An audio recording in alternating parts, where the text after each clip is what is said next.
Dang. Jason Tatum and Oh, I love it. getting us started. He is just adorable. What a kid. Jaylen Brown, meantime, out with left Achilles tendonitis. Wait a minute. Did Jaylen Brown have on the Atlanta Braves hat? He's from Atlanta. I know, but they playing against Atlanta. Oh, you know, Black Lightning not tell pay you. attention to that. You No, they he's don't in care his about own that. world. Man. Jalen Johnson, meantime, oh, This dude. 17 points in the first half alone. That's a step back. Scottie Pippen 2.0. Here we go. Pritchard. Who is this? He is a jitterbug, man. Like, Pritchard led the Celtics in scoring in the first half with 19 points. Mark Price. Woo! He is fearless, man. All right, closing seconds here before the halftime break. Okay. Weather. Okay. Nope. I love when the best players get stops. Look at his face. Amazing. We ain't having none of that. Nope. Third quarter now. Pritchard's back. Take that with you. 36 points, 7 boards, 4 assists. He's such a gamer. Oh, man, I love Insane. it. All right, Tatum, show us what you got. But for real, like, Achilles, like, really? He had an Achilles injury? Look at what 10 he's months doing. Feeling just fine, it looks like. Hasn't missed the beats. However you want it. You want the midi. Season high 26 points. Want the tray ball pull up.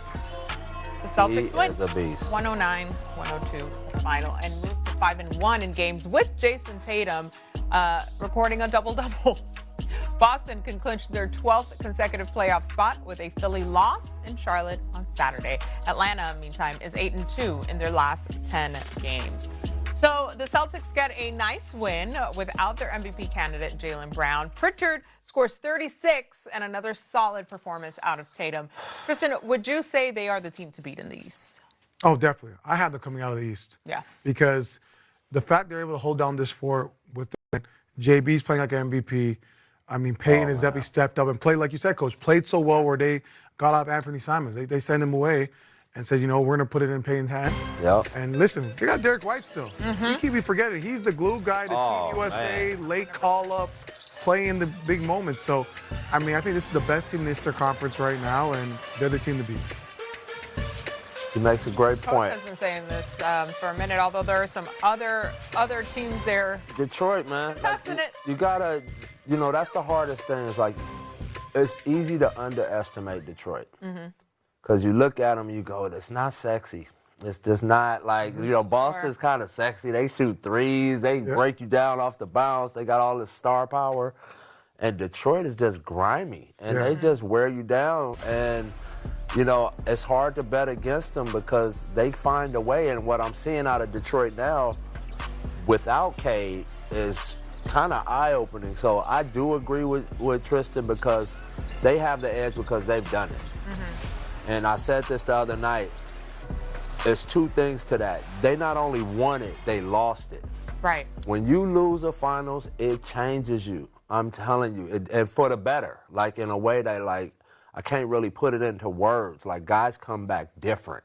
And these guys have gone through all of that. And so that's why I give them the advantage over Detroit right now because they've seen this. And Detroit is just starting to get into these Get in the groove. into these battles. So, yeah. All right, we're going to take a quick break, and when we return, seconds in their win, Kawhi Leonard is the 14th player in NBA history to reach 50 consecutive games of 20 or more points, and the first to do so at the age of 30 or more. Here he is on the Game Winning Song. How does Kawhi do it? Man, just having a mindset that the ball gonna go in every time I shoot it, and just pushing through adversity. That's it. A lot of hard work, and obviously I got God on my side. All right, we're moving along to the Jazz and Nuggets. Oh, yeah. Joker leading the Nuggets into a home clash with the Jazz. Fast forward, third quarter. Here he He's is. making that for sure. Insane. I get sick of him. I'm sick of you. Like, he gets to do everything A well. circus He's shot. good at everything. Everything. Him and Steph.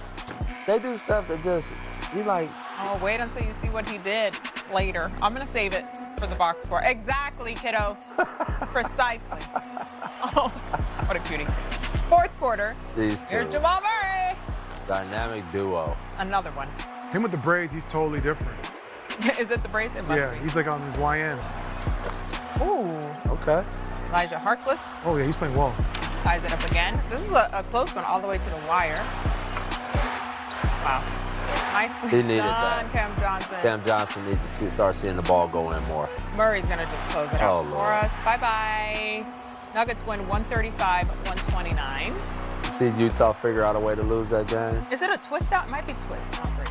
Had no, you see him screw that pick and roll up so Joker bad. recorded his 8th game this season with at least 30 points, 15 rebounds, and 10 assists. The rest of the league has 5 of those kind of games. Let's hear from the Joker himself. Yeah, I mean, I think the four-quarter defense is something that we need to look how we need to play the whole game. The defense was not where it's supposed to be, but we found the energy and because of the help of the crowd, and they helped us in the fourth quarter, and it was amazing. So the Nuggets pick up their 5th win in a row as Jokic continues this ridiculous triple-double stretch over the past 4 games. Coach, what's really stood out to you over this streak? How difficult is this matchup going to be in the playoffs? They're going to be very difficult. One, you got the championship pedigree, right? You arguably have the best duo in the NBA because it's not just Joker. I mean, I'm looking at the stat sheet. Jamal Murray had 14 dimes, while Joker's rocking with 12 dimes. So, like, how many times do you see that happen in a game? You know, and so those 2 guys are firing on all cylinders, and they're healthy. So, get back Peyton Watson. Tim Hardaway Jr. is a 6th Man of the Year candidate. You know, these guys are starting to Gordon is back. So, when you start getting your championship roster put back together, and with the new additions, because we really haven't gotten to see that, this team will be right there in the mix. They could beat any of the teams. They could beat the Spurs. They could beat OKC. It's just going to be how those matchups go. But they're capable of beating anyone. We had a Joker MVP conversation yesterday, so we'll let you chime in here. Because, of course, it keeps moving a little bit on the MVP ladder. Yeah, it keeps moving. I mean, I still have Shea being the MVP, but at the end of the day, Joker, him and Jamal Murray, probably one of the best 1-2 punches in the playoffs. Playoff Murray, Joker. I mean, they're almost unstoppable to guard. Look at these numbers. This is me at the men's rec league right now. Stop. He's at the NBA. It looks like a lottery ticket. Kristen,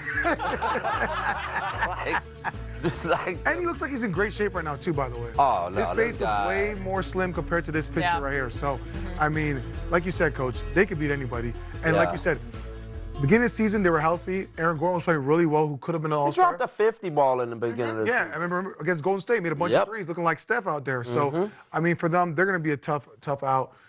They have every bits and pieces to be back in the finals. Yeah, and again, I always say the one thing I feel like is if they have a weakness, they don't really have a guy that breaks people down off the bounce one-on-one and just gets to the rim.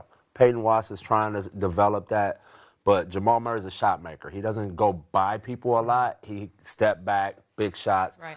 You know, Tim Hardaway's not that kind of guy. Bruce Brown, like if you go through their roster.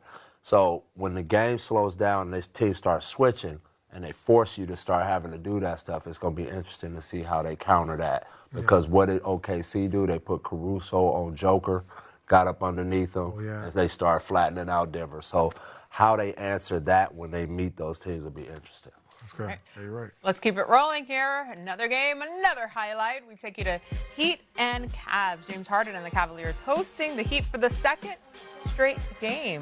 This is a great game. They hosted them all right.